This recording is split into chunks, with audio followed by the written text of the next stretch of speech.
It's all for you. Look at you guys.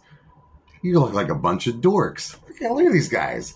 What a bunch of dorks. I mean, like I have any freaking room to talk. I got Spawn and I got The Thing and Deadpool up my ass all the time. I'm the dork here. Welcome back to PJ's Movie Time. I'm Psychopathic Jay Bozak. Yeah. And I was supposed to have Mike Wood, my homie Mike Wood.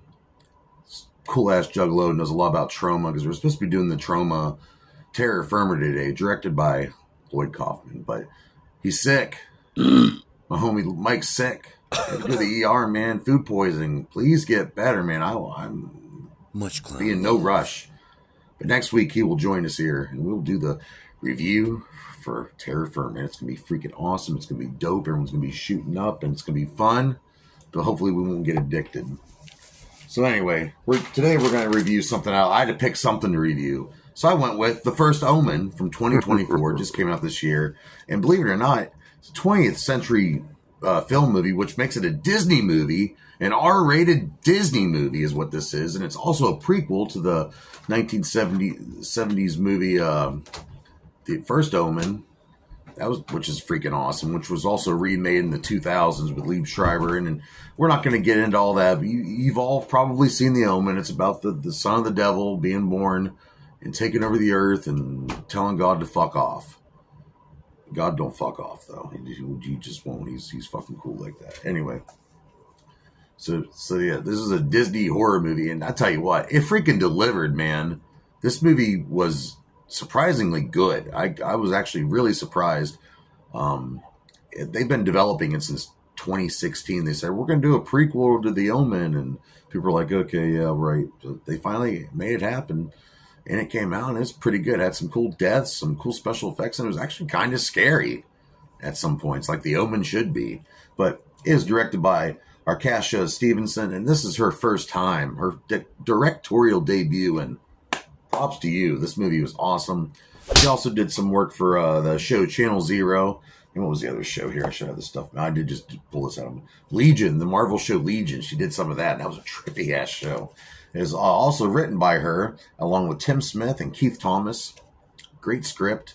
Like I said, very surprised. It ties in well with the very first Omen movie, where Damien, this is for you, Damien, and the chick hangs with they kind of... Now, that wasn't a perfect movie, don't get me wrong. But it's pretty much about, this is how Damien was born. The son of the devil. This is the movie of the birth of the son of the devil, how it went down. What went down that night. And, of course, in the original movie, it's like, oh, the mother was a jackal and all this. Well, you find out that wasn't actually completely true. And I'm not going to give it away. But, yeah, there's a demonic, satanic occult behind this, trying to make this poor nun give birth to the spawn of the devil, which they've been trying to do for years, and it keeps failing and keeps failing. But it finally fucking happens. The Dark Prince is finally here. Motherfucker. So I'm not a fan of the devil, sorry. I think he's a dick. He owes me like $10. I mean, whatever. But who stars in this motherfucker?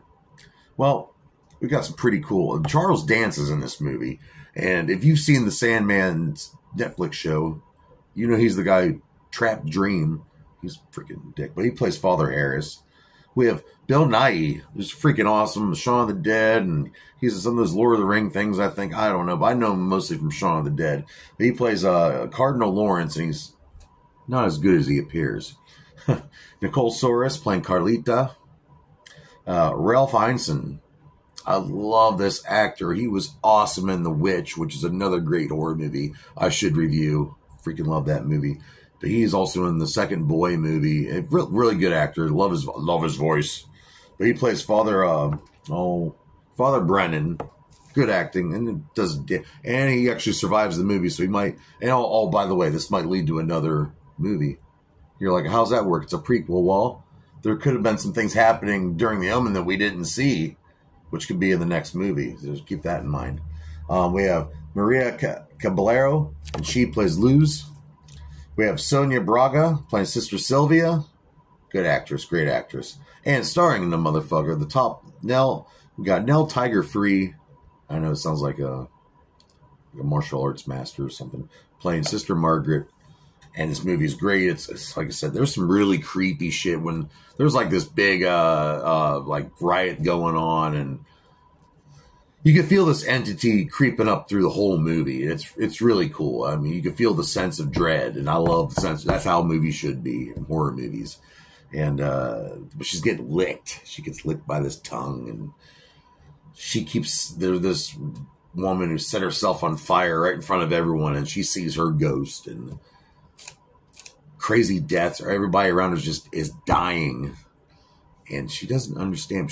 But she says someone is marked with the mark of the beast, and that this woman will be forced to give birth to the son of the devil, which brings up some other stuff, because we're all, about women's rights, about what, the government trying to control what women should do with their bodies. That kind of hits home with this movie too. Forced pregnancies and giving birth to something that's going to kill half the planet. But what other info and goodies do I have for you here at PJ's Ballsack Time? The cinematographer was Aaron Morton, and I don't know much about the guy, but it looks good. It looks like it took place in the 70s. The wardrobe, everything, the fog. It's got some really cool looks to it. I don't want to give away the ending, but the ending, you get to see kind of what happens to the entity. And that's a really cool scene. It's got the candles, really, really good looking stuff. Music was by Mark Corvon. And yes, they did take the old theme, Ave Santane, or Sante, that crazy fucking theme. I think South Park made fun of it too. Of course, they make fun of everything. I'm surprised they haven't made fun of me yet. When I get famous enough, they will. But yeah, the Mark Corvon, he threw that in the music there, put a little spin on it, which is a creepy ass horror theme in my opinion. It was filmed mostly in Rome. Lumina Studios had all these sound stages, and it was filmed in Rome, took place in Rome, so that's kind of cool. Kind of makes it a little more authentic. And Paco Delgado did the costumes, and Paco said he was trying to go really post. I don't know what I'm saying. He was trying to get the old goth look from back then, and especially set in Rome and the Catholic Church and all that. And of course, the Catholic Church is running rampant. You got a satanic occult trying to bring the devil into the world, and you got people that don't believe what's going on. People are trying to help stop it, get killed. I mean, it's like all the other Omen movies, but this one is surprisingly well written. It's got a great ending, and it makes you want more. It makes you want to go back and watch all the old ones, which I think I might do. Did you know they made a fourth Omen movie called The Awakening? I never knew that even existed. I've got the Omen 1 through 3 and the remake on Blu-ray, but I don't have that fourth one. But this prequel, The First Omen's really good. You should go watch it. It is on Hulu right now. Or maybe you should go out and fork out the $18 for a Blu-ray copy. It's cheap, but the times are tough. If you got to put food on your table for a Blu-ray, totally do that first. But if you have extra change, you should buy this movie, especially if you're into the Omen movies. But what does PJ Bozak rate this movie?